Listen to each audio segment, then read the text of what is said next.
you considered the messages your outfits send?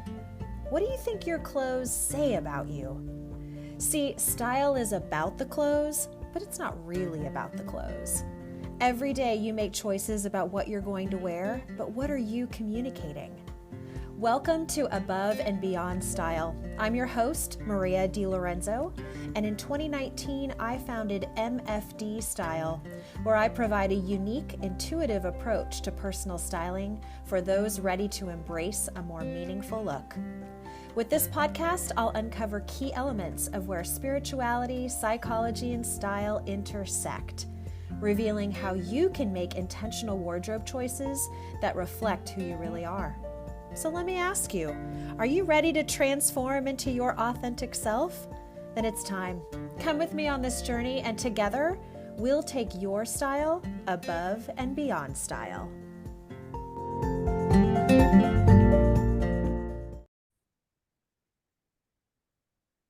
Hey everybody, well, welcome back to Above and Beyond Style. Again, remember we are in season 4, and this has been such a ripe season full of all kinds of lessons and learnings as we are unpacking this whole concept of change, being in the midst of change, and riding the waves, because this metaphor of surfing has been like the perfect partner, as is my literal partner, Dr. Melissa Carrick. So I want to welcome Missy back to the podcast this week. Thanks so much, Maria. It's such a delight to be with you again. I'm really grateful for these conversations because each week we are trying to just kind of go with the flow a little bit here. So again, pardon the pun, but we're really trying to move through this change that is within our lives, and perhaps having you reflect on some of the change that you as the listener are reflecting on and moving through. And so some of this has been, I think, really helpful, very much informative, but it's also given us a place to offer you some support, because I think in the midst of change, one of the great things that we can do for each other, as we've talked about in some previous episodes, is about storytelling and sharing this story and being able to give you sometimes the live lessons that we're learning real time. And so today's episode, in this week's episode, we want to pick up a little bit where we left off from our previous episode, where Missy and her husband Zeke were reflecting on their own story of entrepreneurship. And it was such a great conversation to really have with both of them, given their unique perspectives, where they are as second generation entrepreneurs in their own families, and really thinking about what were the tools and the lessons that they have been able to utilize as they're growing and developing their business together.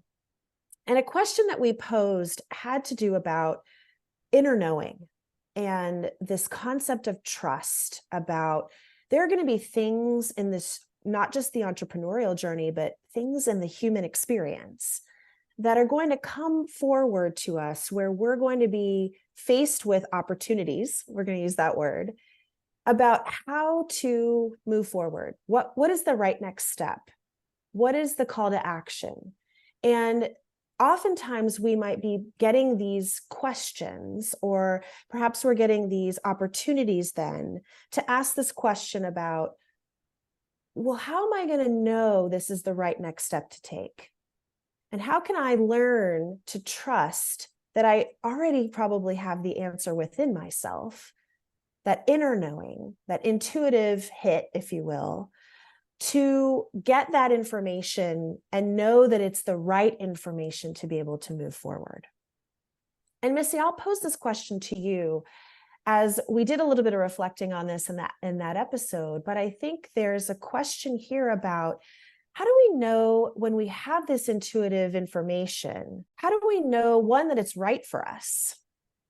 And two, how do we know then that it's not just for us to mull over or sit with, but that in fact, it's to help call us to action to do something with that information? Wow. So many, especially we touched on human design. And so that human design is a system of essentially like looking at what you're here on the planet to do. So it's something that you and I share in common in terms of looking at, my husband and I share in common. I often use that tool with patients. So in terms of that definitely influences my answer of the invitation. is what comes to mind. So it's really asking like, well, what's the invitation? And an invitation has an RSVP, right? So you always want to respond like the RSVP. What is the respondez-vous, s'il vous plaît? It's okay. Are we going to say yes? Are we going to say no? We have to make a call. Most of the time in life, I think it's not regrets only as a response. It's calling us to do something or inviting us to do something. So that's first what comes to mind. And I, particularly based on human design, have been really working with and training myself to hear the invitation and know when and how to respond. So if I'm talking about myself, and I think for everyone it's a little different, it's that invitation. Where do you feel it? How do you get it? Do you get it from, something in nature? Do you get it from repeat patterns or seeing something in nature, something in the natural world? Do you get it from fire alarms going off at particular times, as we were just talking about? Or, is it something that resounds in your gut? And I would say for me, I hear or feel, and it's sort of this inner knowing, this inner voice that's in my gut. And it usually starts as a whisper and it does get louder and louder, confirmed by the outside world. But what's interesting is we were talking about this, that you're right, there's this call to action. It's not just sitting in a question. And so I also, being so fluent, surfing for me is the great metaphor for everything. I think about, okay, the ocean is constantly inviting me to go out in it. And there's this constant feeling within that's a full body yes, or yeah, I'm going to paddle out. It's easy. Or then there's the, okay, this is one of those days that's really big or it's really windy. This is yes, but I got to make sure I'm focusing everything that I have on getting out there. Or it's a nope, not today. But even when you're out there surfing, there is this feeling of you're sitting in the question, you're sort of waiting, you're watching the waves, sometimes letting waves go by and going, okay, I'm kind of getting the feel, which is like answering a question, right? Or answering, like, if you have this invitation, you're not always immediately yes. Sometimes it's all right, let me just check in with this feeling. So how to do that? When you're out surfing, you are literally feeling the waters, you're feeling the current, you're like, all right, cool, I get to feel this wave. Sometimes you're watching the sets. Is it a series of waves that comes in threes, a three set, 3-wave set, or is it a 7-wave set? Okay, what's the height? Okay, the second one of these is definitely the best one to take. And it's not always a thinking process, there's observation. But then eventually you're called to either, I mean, if it's way, way big, you're going to paddle yourself in or figure out, "All right, I got to take this small wave to get in." Or you're going to go, well, all these waves are closing out. I'm just going to take one and kick out real fast. Or, okay, which wave am I going to paddle into? But either way, you're going to have to do some paddling to actually take the action to get into the wave. And it's interesting as I'm talking about this. I don't know if I mentioned, I spent some time living in the South Pacific, on a little island out there, and the island was 7 square miles big, and the island is known for celestial navigation. And they had some of the last celestial navigators, and that a coming of age in that culture was there for men. This was their coming of age. A boy would do a navigation trip. And I mean, these navigators, actually, when I was there, they did a sailing canoe, so a wooden sailing canoe, no motor, from Hawaii all the way out to Micronesia, to this little island that I was living on. And there was no motor involved. And they navigated only by the stars, the currents, the winds, the sea. And so the amount of knowledge that was with these celestial navigators, and I know I'm sort of stretching some surfing here, but it's all about the sea. These celestial navigators, they had been training and observing all of this. So they knew the slight nuance and change of current. So they could pick up on that. And that's how they knew how to get where they were. They knew the skies, they knew the stars. And that wasn't necessarily a logical sense, because when you talk to them about it, they weren't pinpointing like, well, when the, North Star moves to the nodal center point. It was really a knowledge that was in them. And I do think that, like the celestial navigators, we all have that ability to read the signs of our lives. We have the the IGS, the internal guidance system. And it's there, it's learning how to read it. And sometimes it's getting quiet enough to read that. And whatever quiet is for you, like I can get quiet by going out into the ocean and sitting, and a lot of times great ideas. I will say also, I mean, more water here, but I have some of my best ideas and insights when I'm in the shower. Um, I also know that for me, sometimes I have to do what I call clear the channel. And that's like, okay, let me go do a workout. Let me go and do some dancing. Let me go and listen to some like music that I really love that gets my like heart pumping, kind of clears my brain, and then I can get quiet. So whatever it is for you, but that's the way of tapping into, okay, what's the invitation that's actually being offered? And what is the next right action for me? Which is actually a mantra of mine of, okay, for me, God, divine, what is the next right action? You set that up so beautifully, because not only do I love that you've got a RSVP, because this is so true, that there is innumerable invitations that we hopefully will have in our life about taking the plunge, taking a step, doing something, moving us in a particular direction that I know you and I share this belief about, that is for us. That is for us to be able to take, it's for us to be able to see. And we've talked, you mentioned about reading the signs in the natural order. We're both snickering at this. Literally before we recorded this episode, I was sharing a story with Missy about fire alarms. I have a long, complicated history with smoke alarms and them going off. And gratefully, this is not connected to an actual fire or to actual smoke or me having to evacuate, but it's that they are literally going off for all different times and reasons and circumstances. But it is, I know, a way that is to catch my attention for me to be able to watch the sign and learn and listen. And then what is then my RSVP to this invitation about paying attention? And so what you've shared here about this kind of inner compass, I love the internal navigation system, because this to me also feels like we're all learning the language of what that is for each of us. And you so perfectly set it up about how to turn down the voice of your mind, your intellect, your ego, and to turn up then the volume of the body, and to pay attention to what else is giving me information other than my brain and my mind, which can get quite loud for most of us. And it's easy to override everything else in the body, because the mind and the intellect and the ego are basically screaming, with all sorts of opinions, looking at past information, trying to make sense based on past information, giving us information about what we should do next, right? So we're learning the language of how to interpret and connect with other language systems in our body, that internal navigation system that lives within the physical body, that you are far more sophisticated at interpreting than I, but it has given me such powerful information. And I spoke about that regarding the long-term disability insurance.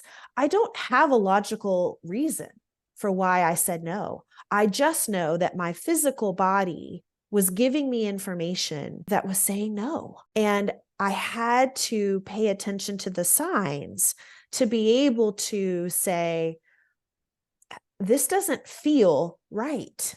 And I know for a lot of people, that very statement about how this feels is the reason why I'm doing something may feel, ironically, like the wrong answer, or that you're leaning into this like wishy-washy, whimsical, kind of unsophisticated place that is giving you information. So it can't be the answer, because we have learned so much of our culture and our life and our society has learned to say logic rules all.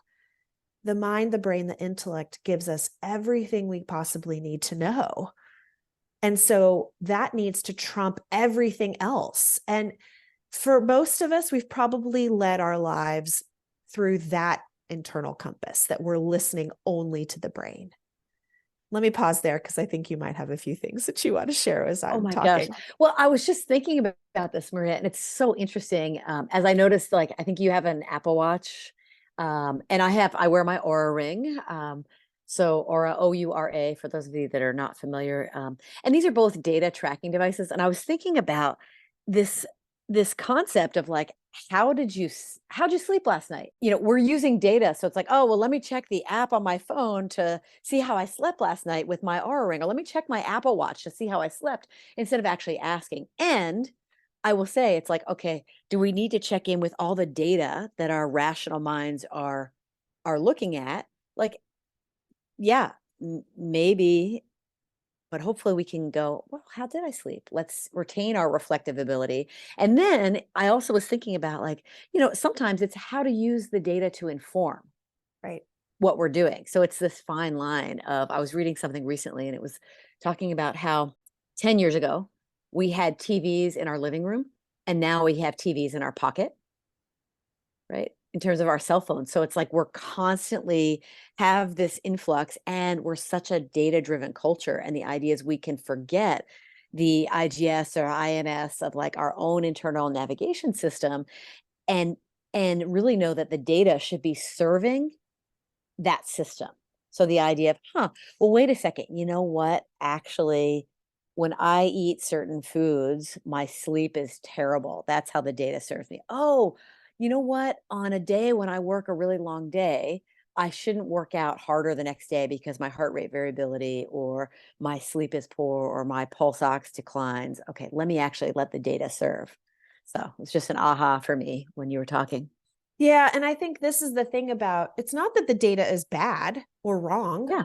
In fact, it is, as you've so perfectly stated, it's a piece of the puzzle. It's one data point among the other data points. It's Yeah. not the only data point. And I think as we learn to pay attention to the signs, read our own internal bodies and what is this language of the body, that those are additional data points. And I think we have just learned for so long to ignore them, to disregard them, to dismiss them, to say they're not worthy, that they're not good enough, they're not important enough, that it's secondary, or and so it feels easy to look at these other signs and say, it's just a coincidence. It's not really telling me anything. And to be honest, this whole metaphor with surfing and really helping us ride these waves feels like a whole game of, we've talked about this before, about the data, the observation, the taking in the wind speed, all these various things that it's data driven, right? I can see where that can be really informative about how and when to kind of go out into the wave. But then you have talked so many times about, it's about you also pausing to listen and to pay attention to, is this the wave for me? And so when to go out into this for myself, when to take action, when to give my RSVP to the invitation of the wave. And I think one of the things I'd love to reflect on a little bit, because as I've said before, the magic, I think, of this particular season of Above and Beyond Style is that we are recording this real time, that we are in the midst of a lot of different things that are happening. So we don't have the luxury of being on, quote unquote, the other side and looking back at this experience and saying, oh, this is what was going on, or this is what was happening. And now I can see how all these pieces come together. And now we're going to package it up beautifully and share it with you about how you too can be on the other side.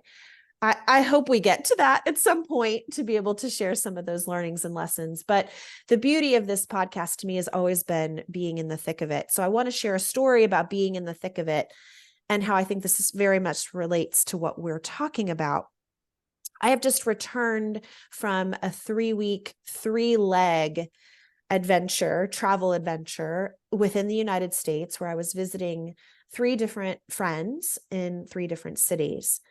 And if you're if you're a traveler, you know this about traveling, that whenever you go to a new place, there is a recalibration that has to happen, whether it's physically about like, where are you going to put your stuff, right? Because you're in like a new place to sleep, to how are you going to sleep? Because it's a new physical bed, right? Every new mattress, every new pillow, every new set of towels, right? Like all the physical things that you're utilizing in your life to be able to kind of acclimate you and get you in the groove of doing your day-to-day life, right? So the amount of change that is happening within any one travel adventure is pretty astronomical when I stop and think about it. And I'm sort of impressed at the human body's ability to kind of take in all these changes and learn how to, one, make routine and safety and kind of security for yourself when you're in the midst of all this different like physical location changes. So I want to tell a little story because to no surprise, as you're moving through 3 different legs of travel in 3 different cities, I was in the thick of a lot of different changes and very much likely not giving credit to the amount of change that my physical body was taking in and trying to make sense of, and giving me information that I was having to process and kind of utilize real time, but also then still be present within, the experience that I was in. And Missy, I had the pleasure of being able to talk to you at a couple different junctures within this travel.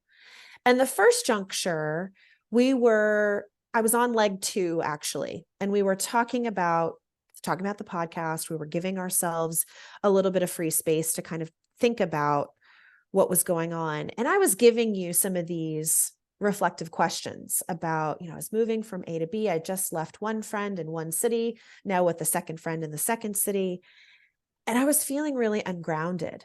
And I was feeling very, I didn't have the word for it at the time, but I was feeling like I'm trying to figure out here how this is going to work. And we were doing some sort of dreaming and inspiration and thinking about change. And the second conversation, then we talked to each other on the third leg of my trip. And this leg in particular really got to highlight that question that we were starting to ask about being in the midst of change and what was sort of happening and where was the grounding and the ungrounding happening. So on that third leg of the trip, I had gotten an Airbnb and was in this one particular rental. And I have to tell you super candidly that like it wasn't my favorite place to be. And I think this is always the wild card when you're using like VRBO or Airbnb, that everything can look really fabulous on, the pictures and all the descriptions and all the things. But until you're physically in the space, you may not know how it really sits with you. And instantly within, seconds of me walking into this Airbnb, I was sort of like, oh, this doesn't really hit the mark for me. And there were lots of different reasons and factors why that happened. I don't need to go into all of the all of that, but the information that was coming in through my body, there wasn't even logic about this because everything logical told me it would be just fine. It checked off all the boxes. It did all the things I needed to do. It was in the right location. There was a million things from the logical perspective that said yes. But my physical body, seconds within walking into this place, was like, this is a no. And I'm going to reflect with you a little bit about this because it then allowed me to ask myself this question that, Misty, you were really helpful to help me formulate and pose this to me about what did I need to feel good about being in this transition, this change in this place, so that I could move forward and I wouldn't stay stuck. And I want to pause for a second before we actually answer that question, because I want to give you a moment to reflect back on our conversation and sort of what you were thinking as I was giving you a little bit of my story and sharing back about like, I don't know if this is the right place for me. Well, thanks, Maria. And it was such a great conversation to just accompany you on your trip, especially being a traveler myself and knowing that I would think from our conversation, both of us feel very comfortable in a variety of situations, a variety of locations.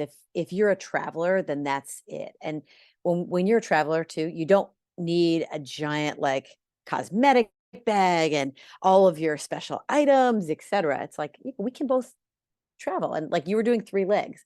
So it was interesting to like hear you reflect on that, and especially knowing your fine-tuned aesthetic and thinking about, like, I know the first time you walked into my house, you were like, "Oh, I like this place. Like, oh, this feels great." And you got a sense of me from that too. So knowing your aesthetic, immediately I was like, I wonder what's going on, because I know that you would have looked at Airbnb or VRBO or whatever service you used and been like, "Oh, this is great. This is totally great." And I know also that you had a magical trip the last time that you were in San Diego. It was absolutely magical. The Airbnb was great. The location was great. So I was sort of wondering, like, I wonder what it is, because you're back in the same city, and what's different? Was it that you were coming from multiple locations? And like when you landed back in San Diego, or what was it? So it was sort of this curiosity of, I wonder what that is. And I think we weren't FaceTiming. We had FaceTimed or Zoomed from your previous San Diego location.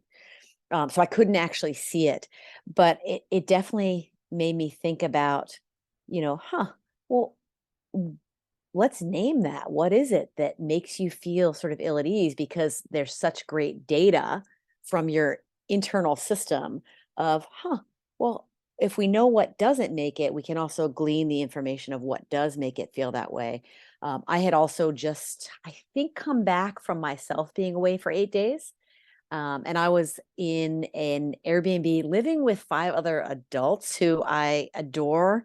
They're on a board that I'm part of, that I direct, and phenomenal, and an interesting Airbnb experience of like, well, what felt right? What felt right that location? We have also, if I'm also transparent, um, my husband Zeke calls this suitcase season for me, because this time of year I do a lot of business travel, and it's like literally I unpack the suitcase, or I don't unpack it because I go right into work, and then I have to unpack it in order to pack it. And I constantly work on, what do I need to bring with me to feel okay and to feel safe? So I can speak more about that later if you'd like, but back to you. Yeah, we will. I would like to talk about that question because I will admit that the bring with me question, there was a lot there that I've learned in this process as I'm becoming a more sophisticated traveler. But I will say thank you for this question, because it was an interesting moment of, again, 3 totally different quote unquote homes, living situations. And if you know my story, if you're just catching up, I sold my home. I'm in the midst of change because I am looking for a more vibrant lifestyle. I am playing with travel as a way to explore different places for me to potentially live, to see people that are important to me that I haven't seen for so many years, somewhat because of COVID, but even more so because of life and the complexity of life and all the things that keeps happening. And so I use this trip to spend time with 3 different women who have been in my life for different lengths of time and have become important to me. And I wanted to not only see them, but to see where they live and to get to explore some of these places. And so the irony of this leg of the trip, I was in San Diego. Again, if you've known my story, I spent a chunk of my summer in San Diego in this like magical situation and environment, as you named, Missy. And I came back from there thinking and feeling, ooh, this place has something very cool here. And it was part of the reason I wanted to go back. And so it was interesting to be back in this city where I felt really good. And I'll tell you, upon landing in San Diego, it felt awesome. I went right into meeting my friend. We had this lovely dinner.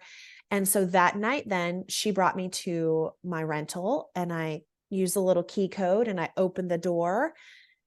And I mean it when I say it was seconds that I was like, oh, this doesn't hit the mark.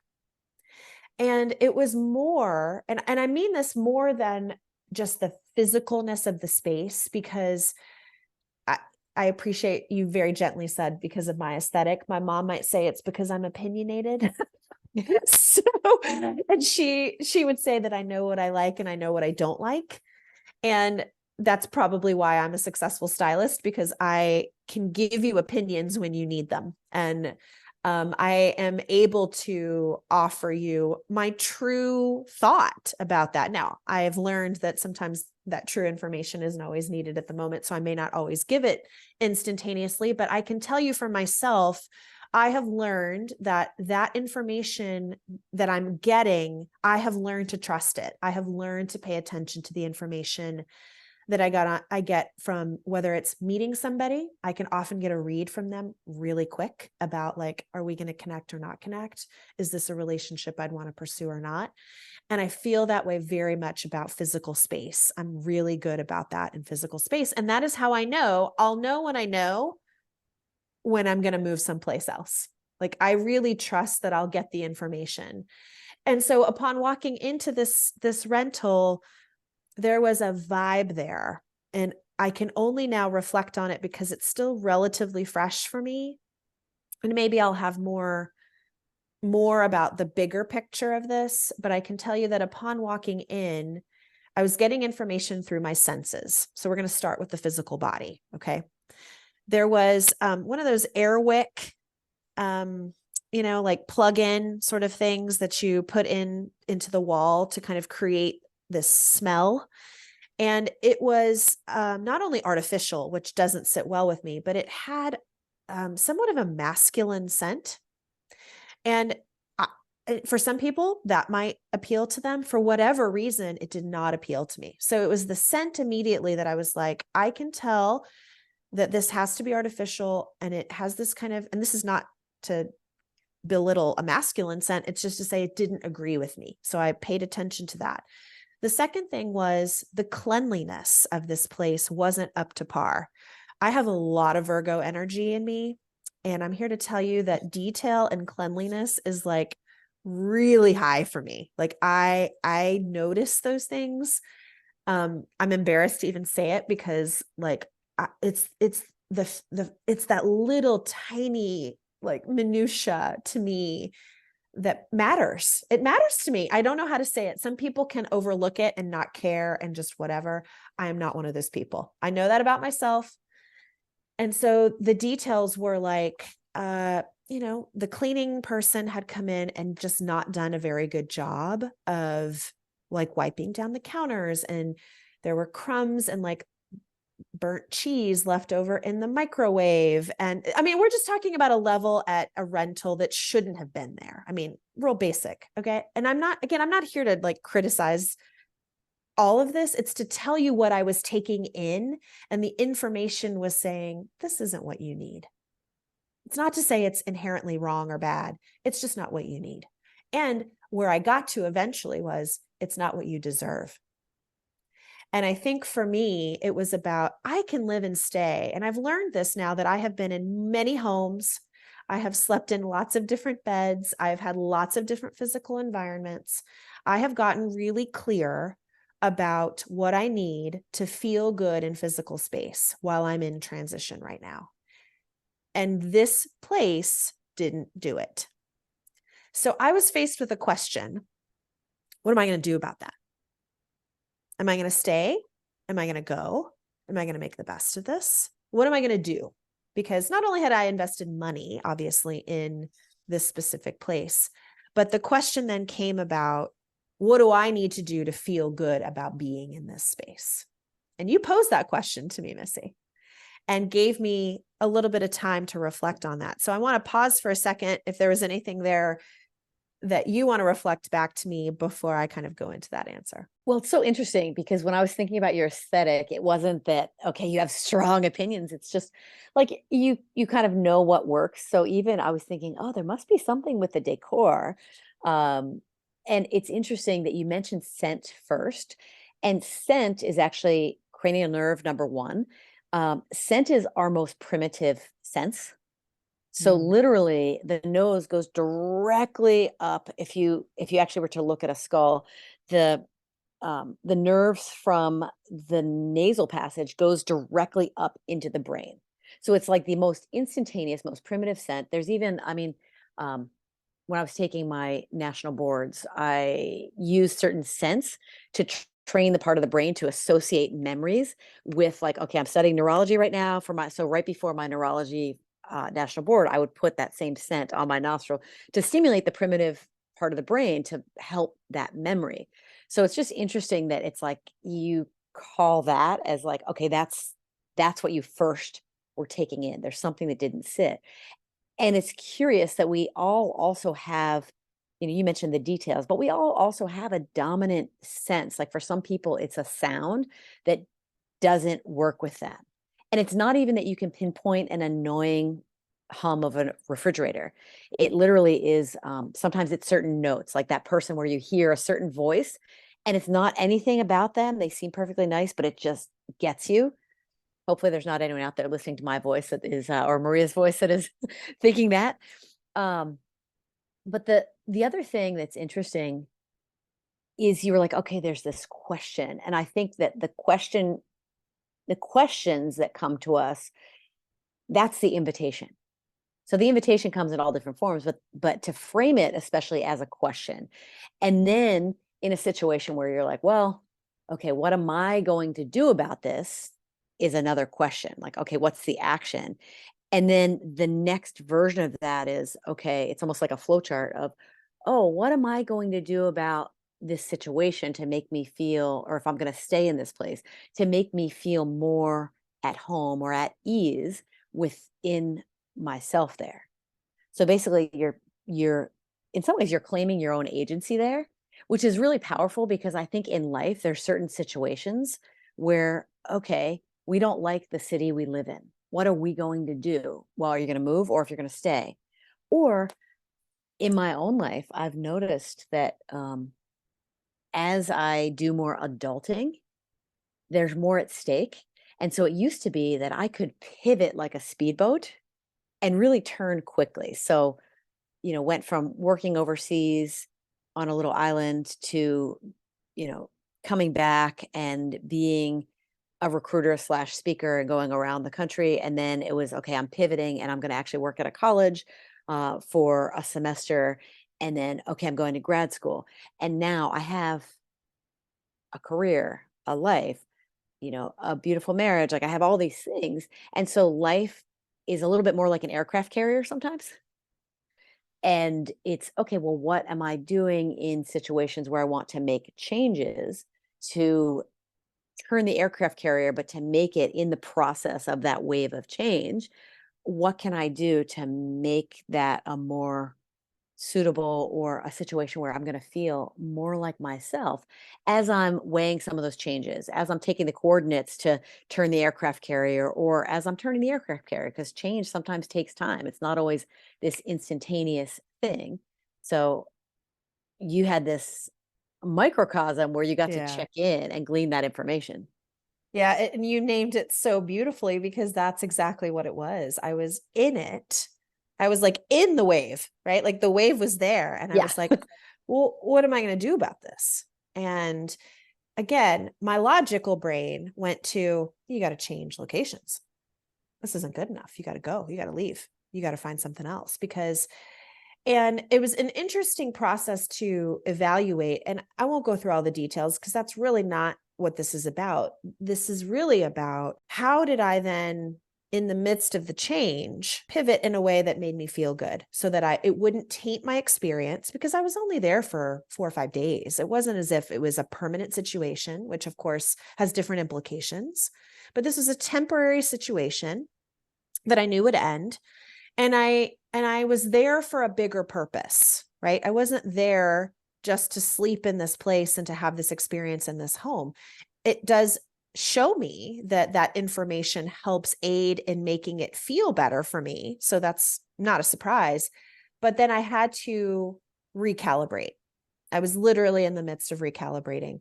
And for me to, I'll tell you, like, there were multiple things that helped me feel good. We won't go into all of the details, but the thing that made me feel the most good or the most myself was the process of checking in and saying, what do you need, Maria?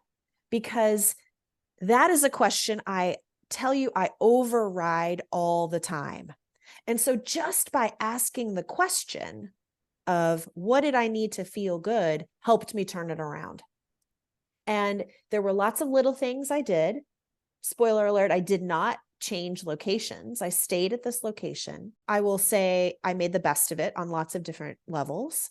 But the thing that changed it, that really kind of turned it around, was that I could ask that question of myself. And it was about that information that I gleaned about not only is this, it just isn't, it wasn't what I choose again. So that was an important piece. But two, that I know that I deserved better. And the biggest scheme of this whole process of learning about home and recalibrating and finding my new home, it was about reading the information of the no as much as it was about reading the information of the yes. And I often disregard the no's because it's like, it's a no. That's not helping me. I need the yeses. The yeses are what's going to get me to where I need to be. But in fact, it's the information of the no. And that, I think, was the greatest piece of takeaway that I could get from this experience. About, it's not that I knew exactly what the yes was, it's that I knew exactly what the no was. Which is amazing, Maria, to point that out, because we can easily discount the no or not be clear about the no. And this is an expression that I picked up from a friend of mine, and I use it a lot in my own life, but that no is the sacred yes. And there's been different times in my life where I use that as a mantra, that like, oh, no is the sacred yes. So what am I saying yes to? Or if I've said no to this, then it opens, it automatically opens you to, oh, well, then what is the yes? And you may not even fully know the yes, but you can at least rule certain things out. Like it's crusty cheese in the microwave, but I know there was more than that was at stake. And we're also building that reflexive muscle of when, you said you can walk into a room and you can know this is a no, or meeting someone, it's a no. It's interesting. The educated mind is so trained, and especially those of us who are like, well, everyone's of value and compassion, or, oh, we can make this work. Like, this is our culture. I don't know if I've shared, my mom had a massive stroke, and recently there were some people that were at the house, and they were not close friends. They were there to talk to my dad about something. And my mom and I had this moment on the porch, and I asked her, I was like, hey, mom. And this one woman, by the way, was speaking to my mom. Sometimes, like, you speak to someone in a foreign language, or someone who may not have their full faculties, you speak louder, of course. Yes. Like, oh, okay, you don't speak English. Let me just speak louder and it'll get through. So anyway, this woman, sees my mom in her wheelchair, and she starts talking to her very slowly and louder, and almost like my mom is a baby. And my mom had a stroke, but she actually has a lot of her faculties. She is physically is largely what's affected. So anyway, I asked Mom, when the lady left, Mom, what'd you think of that woman who was just here? What'd you think of that lady? And my mom just looked at me and went, no. And then smiled. And I was like, just no? And she was like, yes, just no. Then I was like, well, Mom, what did you think of that other lady? No. Just Oh no. my God, I love this. And then I asked her, well, Mom, what do you think of the guy who was here? And she made a comment. He smells like cologne, but he's okay. And it's funny, without the filter, and we've all cultivated this filter, but sometimes it is just a no, just no. And my mom and I both laughed. Like, she still has that ability. And she also, I think, realized that she doesn't have that filter anymore. Would that we would all be able to not override with the filter, and instead have the internal guidance, the internal navigation to clearly see, or to clearly acknowledge the no, as well as clearly acknowledge the yes. Oh, that's such a great example, because that's exactly what it feels like, right? And we are so practiced at, again, turning down the volume of the intuitive no and turning up the volume of this, like, whatever overriding the story, the yes in the brain, the like logic, like, make the most of it, it'll be fine, all is good, right? We all do it, and we all have it. I feel this way about style 99% of the time for people, that it's just about helping them know what they already know. and say yes to the things they already know to say yes to, and no, like an honest and clear no about the things that they already know the no to. And in that process, it's so fun. That's why clothing for me is often such a great metaphor and a kind of medium for this kind of conversation, because it's an easy thing to say yes and no to. Like clothes, people feel kind of arbitrary about it sometimes because you can take it or leave it. We all need it, but it's not like, I'm not trying to minimize what I do or the work I do. It's just that it's, clothing isn't a big deal, right? There are bigger deals in the world that we all have to manage and cope with. But it's my way of showing people that it's a simple and sort of non-threatening way to make choices and to learn to pay attention to those messages within yourself about when to say yes and when to say no, in kind of this non-threatening way, and allow that then to translate into the big stuff, right? So that's why I always say it sets you up for this day about like where you're going to have to do these like far more complicated things than what you're going to put on your body, and learn that the yeses give you all sorts of confidence and power and trust you to do the thing you got to do. And the no's also give you that information too. It's not about beating you down and to get you discouraged and feeling like, "Oh, I don't have the answer." The no is an answer. And so giving yourself the permission to say no confidently, like, no, that style of jean does not work for my body. I would love to be 5'10" and wear the like inseam of 32 inches. Missy and I have this conversation all the time. I would love to do that, but that is not how our bodies are built. Okay. So that's a no. And I can give that logical no because it can give me then room for the yes about what are the things that do fit our bodies, what are the right proportions, what does make us feel good and strong and powerful and confident. And so every choice we make, and I guess this is where we'll kind of wrap up this conversation today, but every choice we're making, I think, has the power to really enable us to feel good in our bodies and to help us know ourselves better and to really trust and learn that inner knowing, what we started with, and to get to this place of knowing for ourselves that like either this is for me, the wave is for me, or the wave is not for me. And I'm going to wait for the next one that is for me. And to constantly do that process like a million times during the day, from, all the small things to all the big things, and to continue to cultivate and to strengthen this muscle of how, in the midst of change, am I going to keep connecting to what helps me feel good, helps me feel my best self, so that it is giving that RSVP to the invitation in the direction that I really want. And so this little microcosm of my Airbnb and VRBO, whatever, I can't even remember which service I use now. I've used so many at this stage, but that process of being in so many different homes and having these different experiences is giving me all sorts of good information, and it's going to serve me in the process. And I know, Missy, for you, as you've made lots of different life pivots and adjustments and are still kind of navigating some of those yourself, that it's, again, I think in this process of learning the language of the yes and the no. I do just want to share, Maria, I realized something as you were talking, that learning the language of the yes and no, which is such a beautiful way of putting it, that you'd said, you got to cultivate the muscle. And in order to build that muscle, I never really realized this, but my work with you of getting that internal bodily awareness probably really kicked that process off even more pre-sabbatical, because literally, and this is like, I'd say the take home is I literally had to try it on. So it's like part of cultivating and building the muscle was trying it on. I remember we would hold stuff up and I'd be like, well, maybe. But as soon as I put that on my body and had the bodily felt sense, you were like, here, try it on. And you looked at me, but I could see it reflected back in your face. And then I would look in the mirror and be like, oh, my posture changes. Or as my sister, Krista, says, she's like, stand like you like it. If you're not automatically standing like you like it, if you're automatically noticing you frown when you put something on, or you frown when you get in a room and go, oh, or you're making the like, I smelled something sour face, then it's not for you.